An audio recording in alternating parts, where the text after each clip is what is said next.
What is TWS podcast, episode, whatever, who cares at this point? Bar. The rants of the vindicated. It's my podcast and I do what I want to. People, listen. Word, is it still live? It's not working for me, Rich. All right, we gonna keep going. I know I changed my voice at work. Bars on the radio. What is TWS podcast? Ready. I feel like the Neanderthal. Staring at my watch and I'm feeling so new school. Suicide attempts, how many tries to take? They ain't ready. All right, so before we get started this week, we want to have a quick moment to remember a supporter of the show, someone I consider family, I know was family to Rich, a mother figure, a great, woman of God, and from what I hear but never got to hear, quite the excellent singer. We want to have a moment of silence for our friend, our supporter, Ms. Sharon Garner.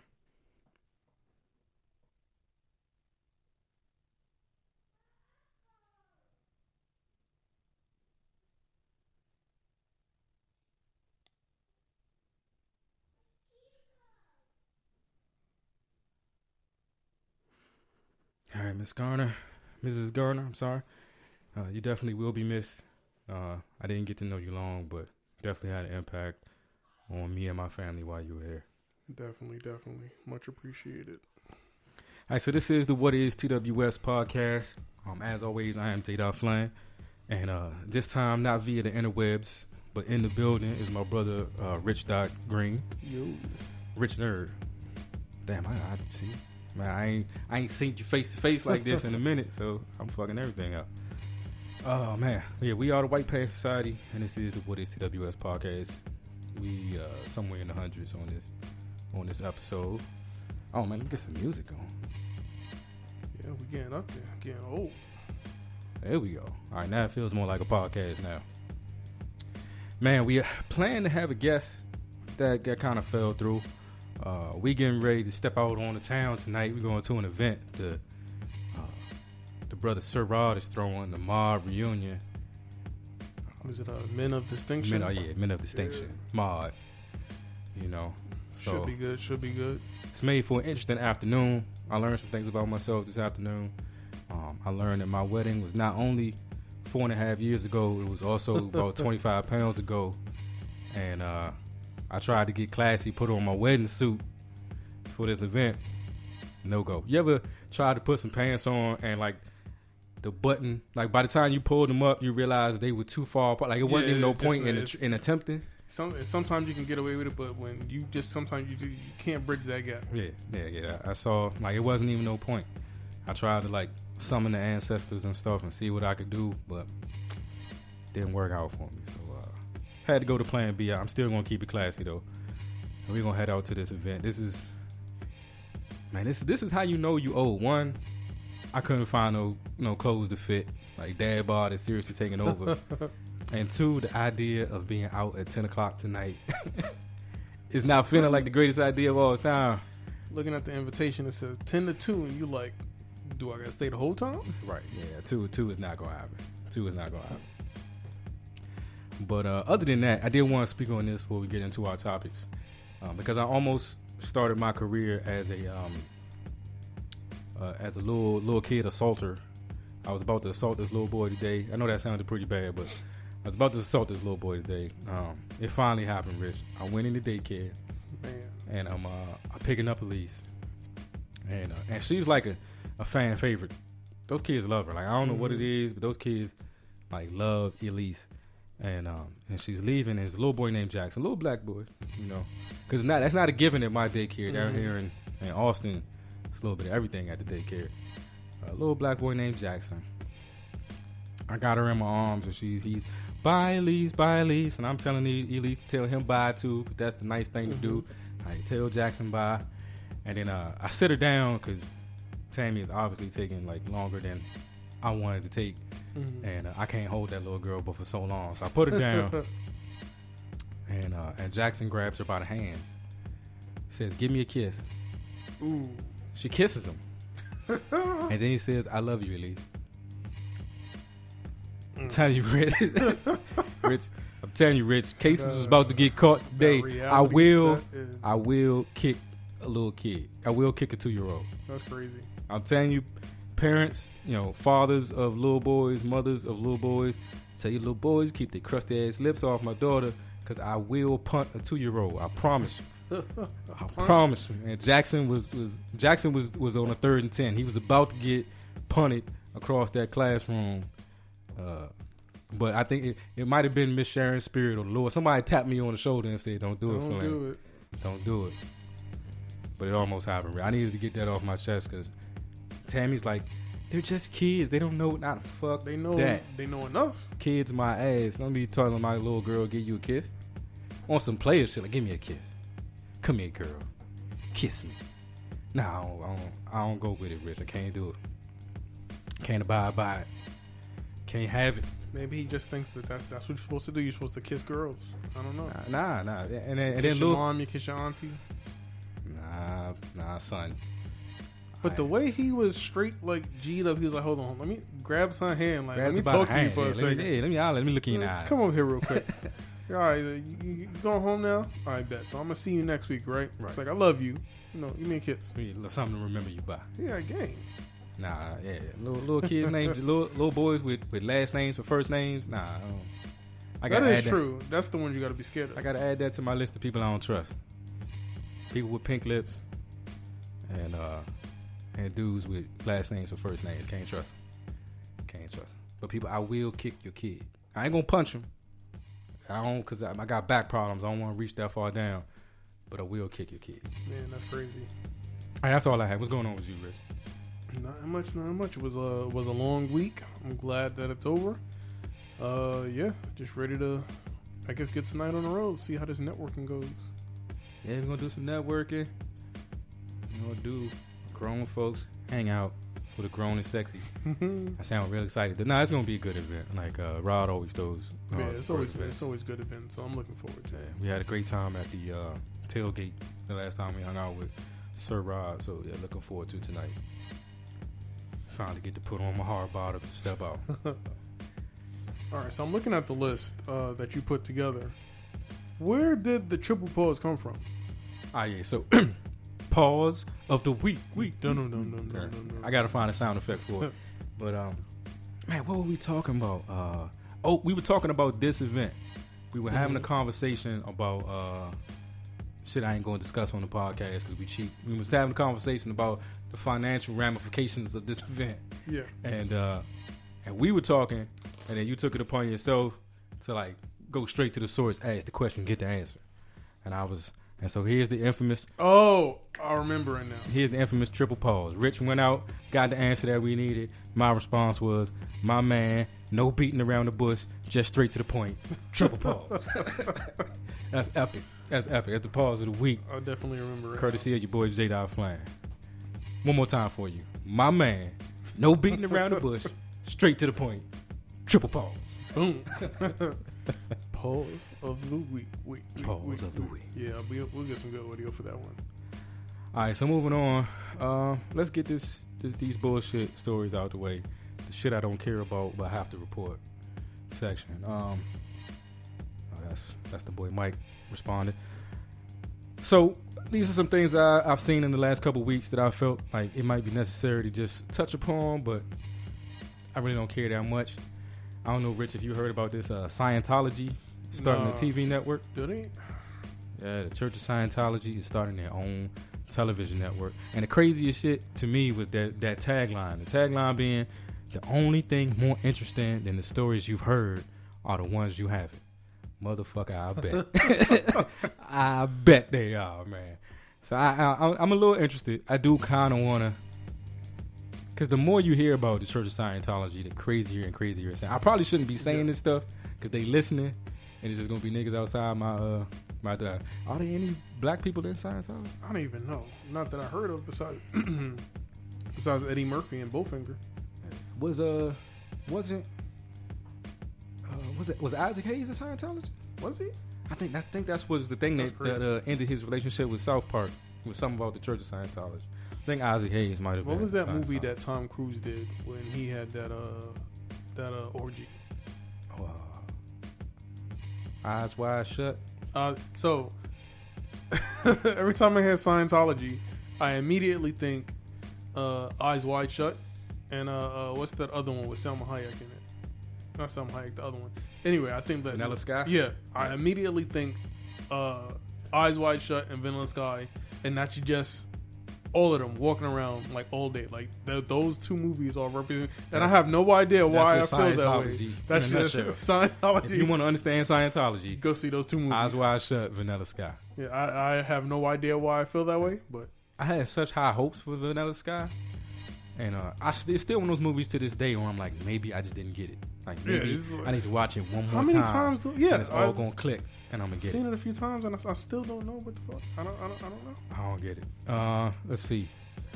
Your boy, I'm gonna let you take that one. I'm hoping this is not true. You know, apparently Fab got into an altercation with the baby mom's girlfriend from a long time, Emily, and beat her face in, knocked out her tooth. So first it said he hit her so many times in the face that her two front teeth was crooked, and ultimately she lost them. They had to be taken out, or he knocked them out, or. All right, Rich. This is how I know I'm foul. This is how I know I'm a horrible person, and like the proof keeps coming every day. But the first thing that came to my mind was he trying to give her a matching chip too? That's the first thing. I'm sorry, but the way the social media is running with it, and they caught a picture of Fab with a turtleneck on with a bunch of gold chains, and they was like, "Yo, she should have known it was going to happen." He had his Ike Turner woman beating turtleneck on. I was just like, I didn't mean to laugh. He had the Ike Turner uniform on. He had the uniform on, and she was like, she should have known. He had his sleeves rolled up, a turtleneck, and 3 gold chains. Y'all more foul than I am, man. All right, see, Ray Allen dropped a book. I only read a couple of little excerpts from it and some of the reactions. I know he said he and Rajon Rondo, is that the nigga name? Yeah, whatever. Rajon Rondo didn't get along. He tried to offer Rondo some free throw tips, and that's when the relationship went sour. He wasn't passing the ball on the court anymore, and may have had something to do with his exit from Boston. He also says that KG is his favorite player to ever play with. Never took a night off, but he also gave no fucks when it came to people not on his team. He talked about a story where I want to say it was Joaquin Noah was asking KG about his fadeaway jump shot, and KG told him, "Get off my dick." So from what I hear, KG plays no games, gives no fucks on the court if you're not on his squad. That's crazy. Shouts to KG. And Ray Allen was definitely one of my favorite players. I'm a Jesus Shuttlesworth fan. Who doesn't like Ray Allen? You know, and then he played for the Sonics, which was my squad. Really wish Seattle would get a team back. But I don't know. He's been kind of drugged through the mud these last couple of years. So I might have to cop the book and read it. It's only like 260 pages or something. I thought you was about to say dollars. I was about to say, what? Shit. Yeah. You know what I would do if it was $260. That's what the internet is for. Download. Piracy. It's wrong. I don't do that. Probation officer. I promise. And let's see. All right, so this last one, I was totally confused the first time I read it because it says Red Indian Ice Cream. Yeah. And I read it without the, I'm thinking it's just like Red Indian Ice Cream, not Red Indian Ice Cream. You know, see, this is where punctuation comes in. Right? So, but I'm reading it and I'm like, what's wrong with Red? Because I eat the red bean ice cream like all the time. And it's what is red bean ice cream? It's like the red bean. And it's real sweet when you cook it down and they turn it into ice cream. Yeah, I don't know. So, I don't want to say it's an Asian thing, but that's the only place I get it from is Asian markets. Sound like it's an Asian restaurant. But I've had it in New York several times. But yeah, so I'm thinking it's that until I finally click on the link that you sent and I read the story. And I'm like, they really, as a flavor of the week, made a flavor of ice cream called Red Indian? Apparently, and so this is a ice cream shop in Michigan. But apparently they've had this flavor has existed for 50 years, and they've been serving it at this location for 30 years. And yeah, it's Red Indian. It's made with the little Red Hot candies, so it's like a cinnamon, spicy sort of ice cream. And so yeah, definitely, and some people. All right, help me out, Rich. Help me, PC Police. What's the term? Individuals?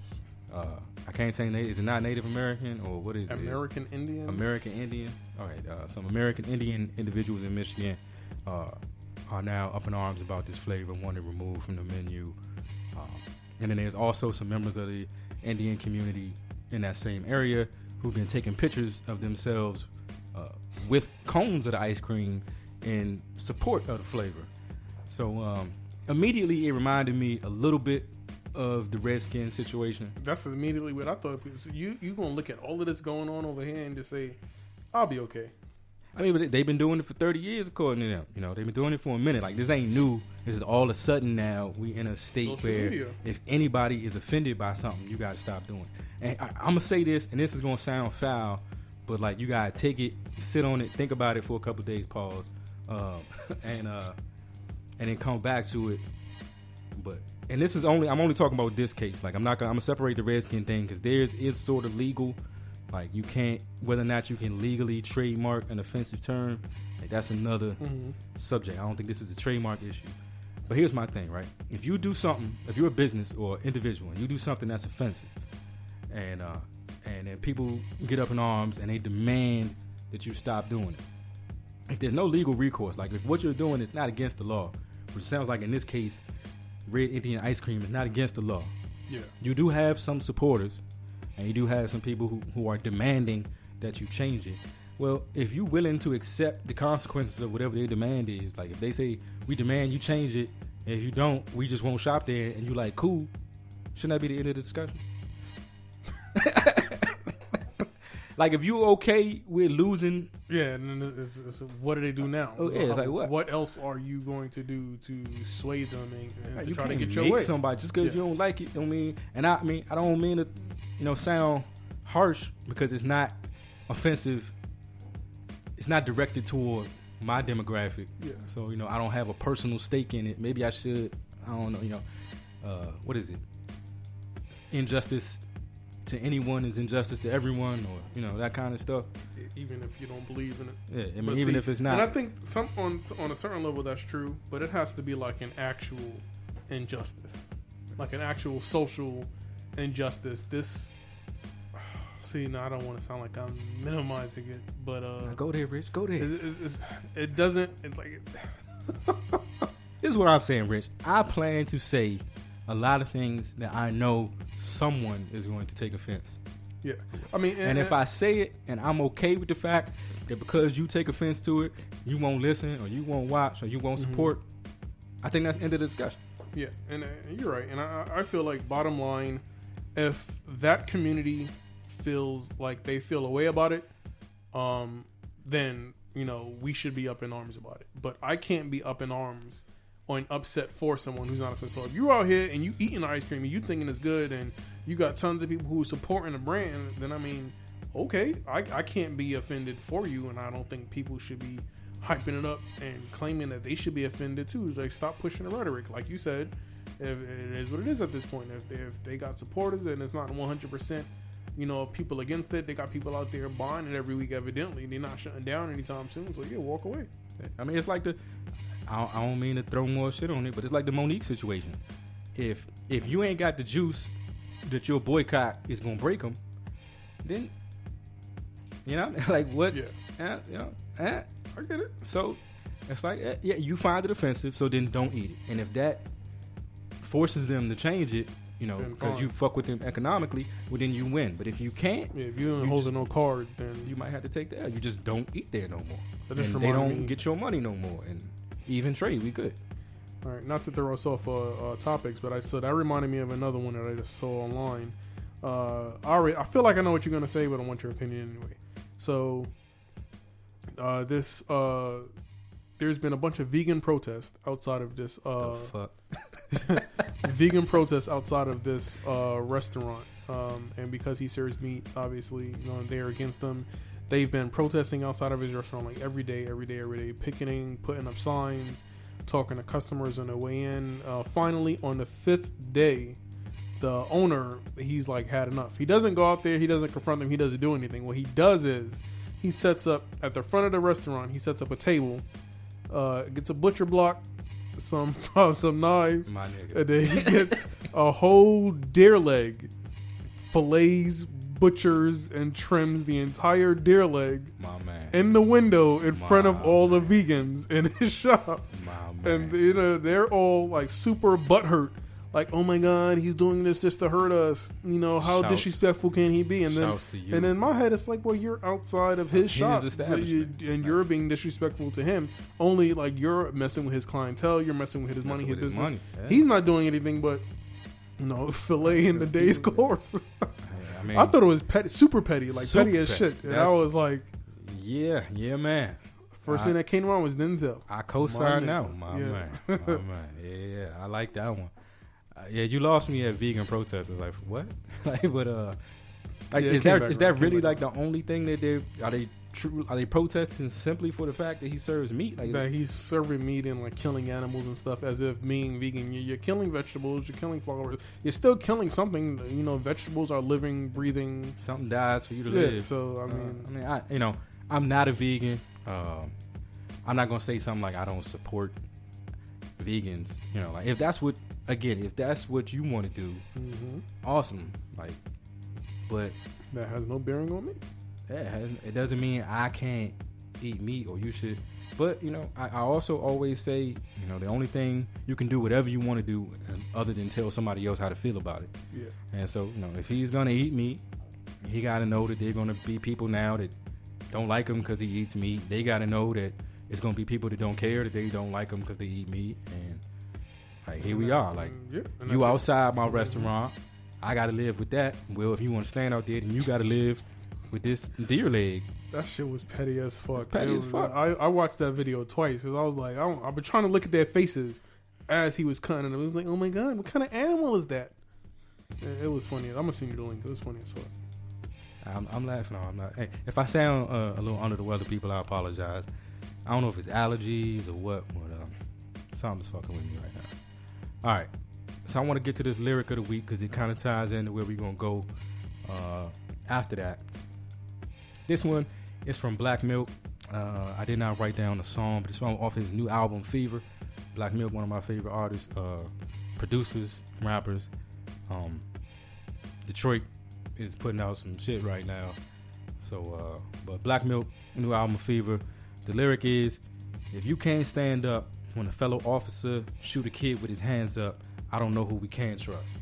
And it was a dope line because in the song, what he's pretty much trying to say is it's not so much like the Black Lives Matter agenda or whatever, but if other officers, like if a police officer can kill an innocent unarmed person, and the police community can't say it was wrong, like that's the problem. Like Exactly. Ownership. like yeah, if if your excuse is always going to be is a couple bad apples, well you got to raise the standard to try to eliminate the bad apples because bad apples are costing lives. Like if you act like we can't be mad when y'all do something wrong, that's the problem. You should be mad too.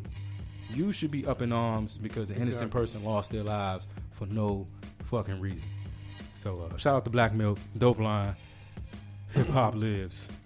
I thought that was a dope line too. All right, so I'm gonna skip over and go straight to Stephon Clark. Yeah. I figured that. I'm not even gonna. I'm gonna go straight to Stephon Clark. So, I've been trying to get up to speed on exactly what happened in this situation, but The Sacramento shooting. Did you watch the video? I didn't. So I watched this. It ain't. I watched a little bit of the like the infrared from the helicopter shit before they lost because somehow the helicopter ended up on the side where they couldn't see what was happening. Miraculously, mysteriously rather. But yeah, I saw that, and then I actually watched the body cam footage. Okay. So basically, they were tracking an individual who they said was trying to break into homes, break into cars, whatever. And the helicopter was directing the police exactly where to go to. The helicopter loses them. Somehow, they then end up upon Stephon Clark. And mind you, he's in his backyard.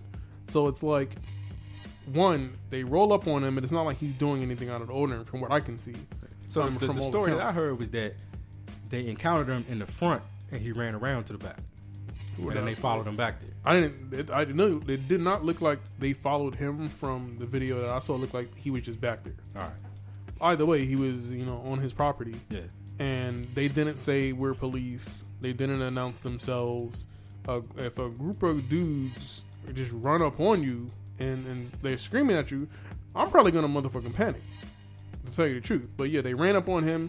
They screamed at him, and then immediately after screaming at him, you hear the other officer just say gun. They run up on him, put your hands up, gun, and then everybody unloads 20 shots. 20. So those are my first problems with it. Is one, it was like 4-on-1, right? Mm-hmm. It's 4 police officers and him. Why does it take 5 shots from each one of y'all? Mm-hmm. Now they didn't hit him 20 times, but they fired 21 rounds? Yeah. 21 rounds. I was listening to Steve Harvey this morning, and he was saying there's gotta be they gotta create a whole new training for how to arrest non-white suspects, because they obviously they don't know how to do it. It goes 21 shots. It gives no fucks. That's what it's saying. It feels like and they give no fucks. And they keep using that excuse that they were scared. They feared for their life. It's 4-on-1. 4-on-1. He's standing there by himself, and y'all got SWAT gear, and y'all feared for your lives.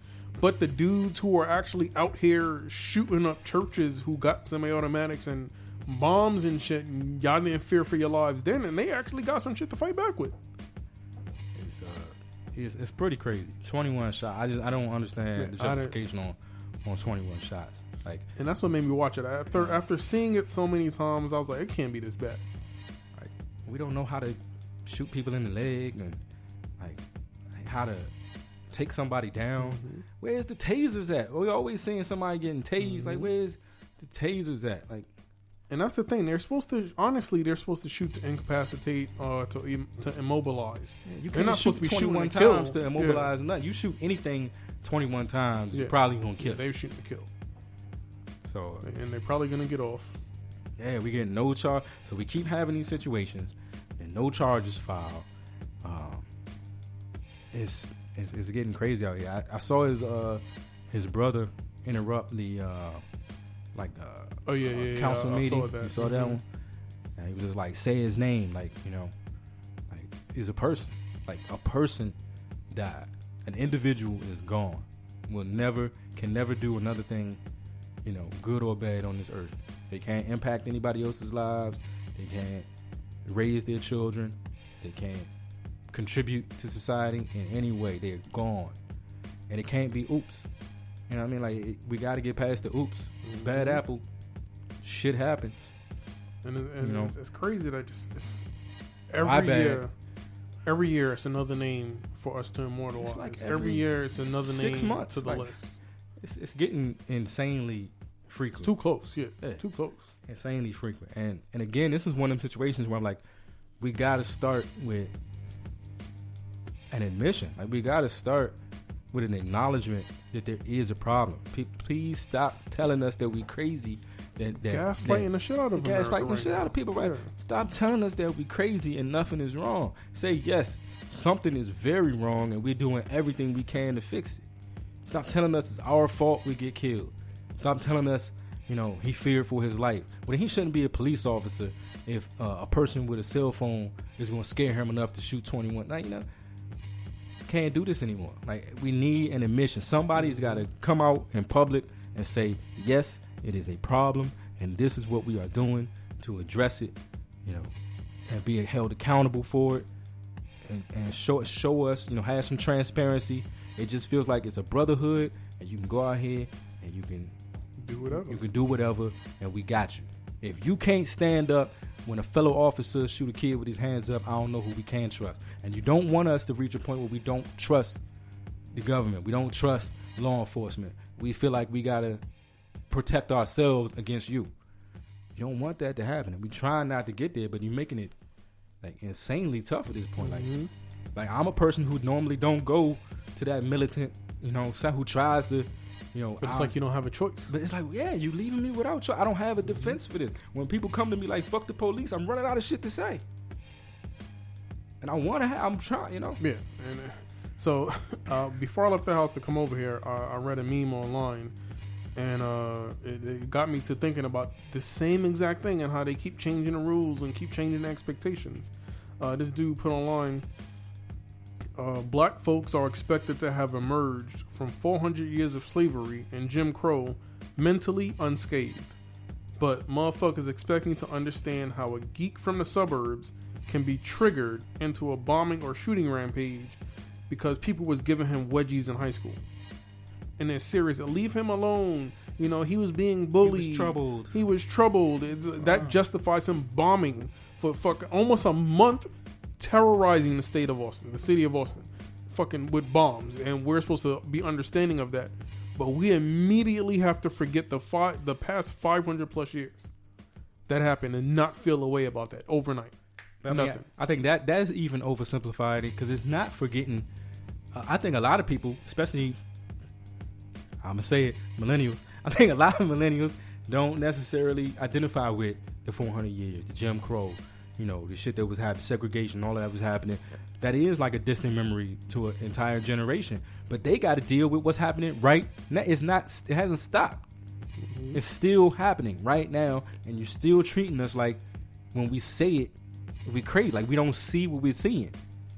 Like you said, gaslighting the fuck out of America. Like, yeah, like it's so infuriating. It's fucking and what makes it infuriating is it's blatant. It's blatant. Like, it's I'm blatant. looking at it, and you keep telling me, no, you didn't. Nah, that's not what you saw.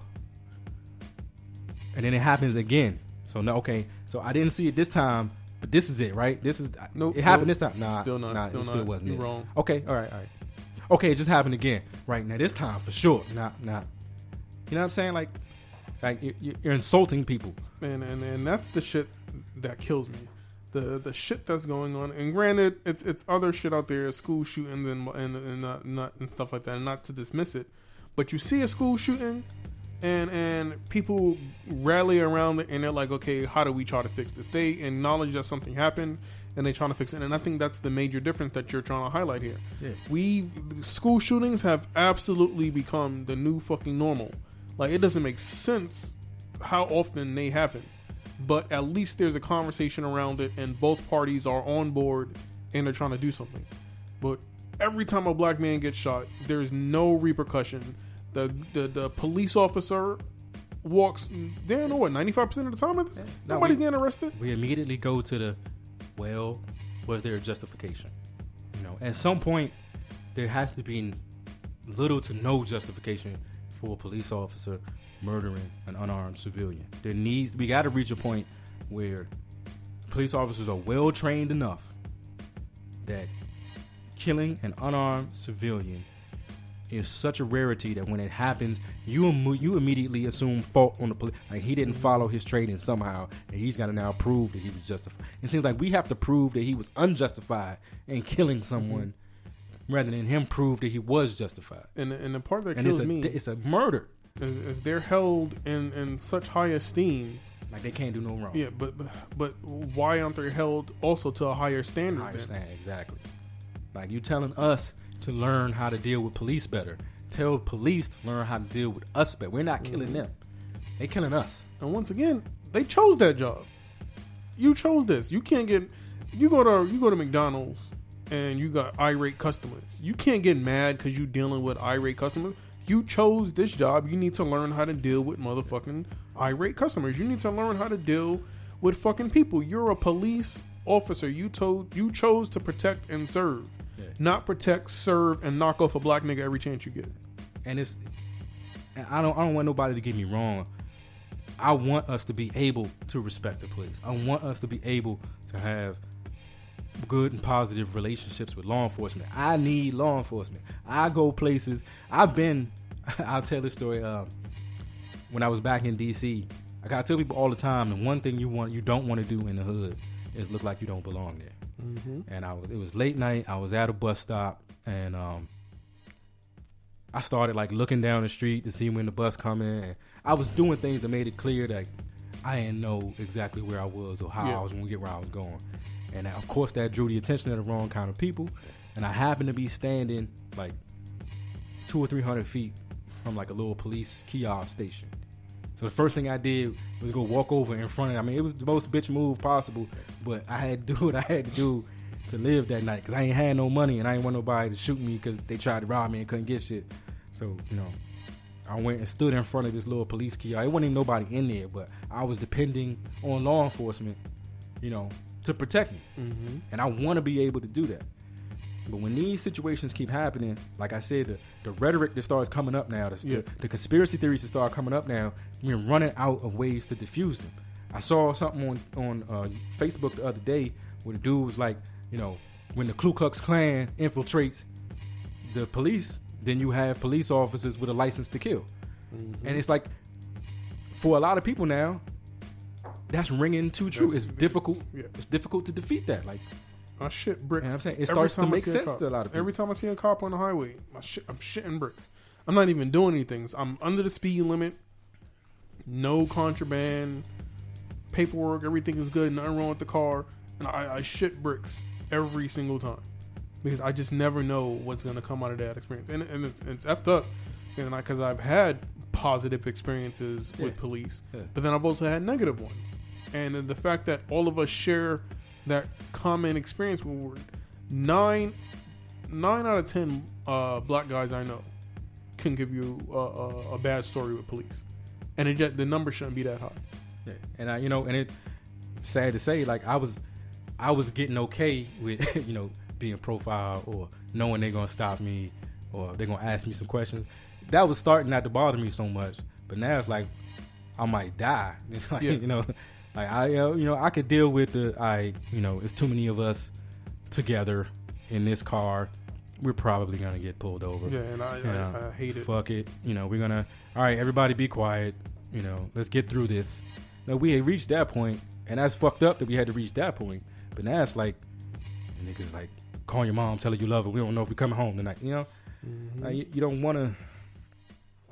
Man, I got pulled over on the way up to drop off everything, fill out the paperwork, do everything for the funeral services, right? Yeah. And they pull us over, and it's just we're all in a car because I drove, so we just all carpooling together. And the guy pulls up. First of all, he did some BS flanking maneuver. Like he's in front, and then he comes to the side, and he slowed down, so then I slowed down. So then he slowed down more. Like he was purposely trying to force me to go faster than him, so he can pull up behind me and pull me over. And he comes up on the passenger side, does all of that crap, and he's like, "Where you going?" And, everybody just super quiet, and Larry, he's just like, my wife just died. We're trying to make it to the funeral home. Yeah. And he's looking at him, and finally, everything, whatever, he ends up letting us go because it was nothing. He's like, I can give you a ticket, but he's like, what's the point? It's just going to be needless paperwork, basically. Ticket for the sake of giving you a ticket, just, you guys behave and have a nice day. But, you know what I mean? Yeah, we shouldn't have those tense moments. All right, I'm gonna try to lighten the room a little bit. Speaking of other people we can't trust, they raping niggas at Howard University. They embezzling student aid money. Did you hear about this? Yeah. Shit is just crazy. It's the HBCU. You go there because it's like you gonna be amongst fam. They gonna take care of you, and they out here stealing from the kids. Man, dude got what they say. He got like 430,000. That shit is crazy. He's living good. Can't trust nobody. I'm just gonna add that to the reasons why I ain't go to college now. Honestly, I feel like I should have got my degree, but these days I'm like, I don't need no degree to do a podcast, nigga. Like I don't know, but yeah, that is crazy, man. Like, who can you trust? And you're embezzling it. Like, so what happens at the end of the day? I gotta pay that back again? I gotta look into that and get all the details. Yeah, I think they wasn't getting the student aid. Like the grants were being paid out, but wasn't going to. I don't really understand how it was going. Yeah. All I know is they saying that this one particular dude walked away with like 430. That shit is crazy. And I know that they were doing a sit. I don't know if they're still doing the sit in. They had started the sit in. I think they were in there like at least 2 days. I don't know if it's still ongoing, but Speaking of college, so did you happen to see that press conference that LeBron had maybe like 2 weeks ago, talking about colleges and how what they're doing to these students, and trying to give them scholarships is not enough because the colleges are getting paid so much that it still doesn't work out. And he was saying how the NBA really needs to revamp what they're doing, revamp the G League, the D League, and get these students, just give them another option. So today, or this was, I don't know if it's today or yesterday, we got our first one. Dude had actually committed to St. John, to Syracuse, and he rescinded it. He decommitted. Yeah, he's gonna go play the D League. League. Yeah, he's gonna play the D League. G League. It was the D League, now it's the G League. But so they got his first one. I mean, he's only gonna get $26K, but $26K to cover expenses and minor miscellaneous stuff. I guess at that point he's a professional athlete. Yeah. So he can accept endorsements and everything. That's what I'm saying. So he, you get to pay. He'll end up coming off better. Yeah. And then and he only has to do that for like a year. Mm-hmm. And then he can go pro. Exactly. And he's been playing against pros. Exactly. So they feel a lot better. They're more comfortable. But then also, weren't they talking about getting rid of one and done again anyway? I don't know. I got feelings about the whole NCAA situation. It is a lot of money. These schools, that March Madness, that NCAA tournament, the rights to air those games, money. Billions of dollars. I mean, I personally could not imagine being 19, 20 years old, seeing a kid with a jersey with my name on the back, and I can't get nothing off. Yeah, nothing. I can't get nothing. He wants my autograph, and I can't get nothing off that. You got my face on posters. Mm-hmm. You got my likeness all over the place, and I can't see nothing. I mean, if you're saying free education, I get it. But if I was being paid, I could pay for my own education. That, and then I went to Marquette, and just the schedule for how those guys, where they have to be, practice times, going on the road, coming back, and the schools can't do anything to accommodate that. So if the cafeteria closes at 9:00 and practice don't end till 9:30, the school can't keep the cafeteria open so the ball players can eat, because that's violating NCAA rules. So there are things that happen to these kids. And can you imagine having to be a student during March Madness? Mm-hmm. You're not. No, when the last time these kids been to class? And that's what I'm saying. And they still responsible for it's not like they got to keep their grades up. They got to stay eligible. It's not like before where they was just writing their way. We gonna make you pass through your classes. They on top of that academic portion. So it's a hustle to be a student athlete. You could give them something. They really are, and I've seen tons of videos. They're really out here in their room with oodles and noodles and tuna. While people is wearing your jersey, they wearing your jersey with your name on the back of it. That is crazy. I could not imagine there being anything with my likeness on it. 19 years old, your autograph being worth that much money, and you can't get paid off of your autograph. You can sign it, give it to somebody, and they can go sell it and make the money. And if anybody traces any of that money coming back to you, it's a wrap. It's a wrap for you. So yeah, it's woosah. Luckily, I'm short and out of shape, so I never had those kind of things to take into consideration. Man, I was trying to get an academic scholarship, but I wasn't bright enough to go to class, so it didn't work out for me. And that's why I'm podcasting. See, everything happens for a reason. The Lord works in mysterious ways. Amen.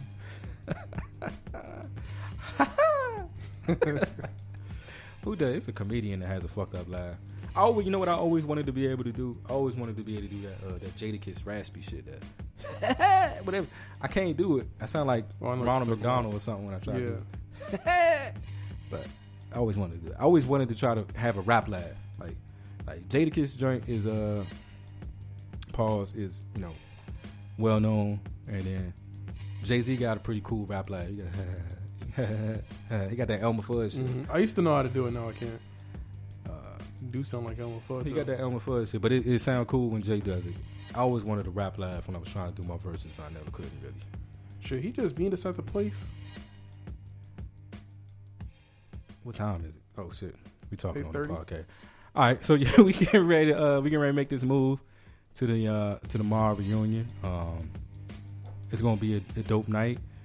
This also shows that we have no idea what we're doing when it comes to like promo. 'Cause by the time this episode airs, we would have already gone and the event will be over. So we're gonna promote an event after it occurred. But that's how dope the What Is TWS podcast is. We can do shit like that. But that's all I got, Rich. You got anything else? No, I'm good. You know, Good. just stay up. All right, I I gotta try to put this shirt on, see if this shirt fits. I really was slim and trim back in the day. Who you telling? I don't know what happened. Man, I had the perfect jacket, dinner jacket in the closet. Can't fit it. Can't fit it. It hurts. All right, folks. But until we speak again, be safe and be the light. Peace. Peace.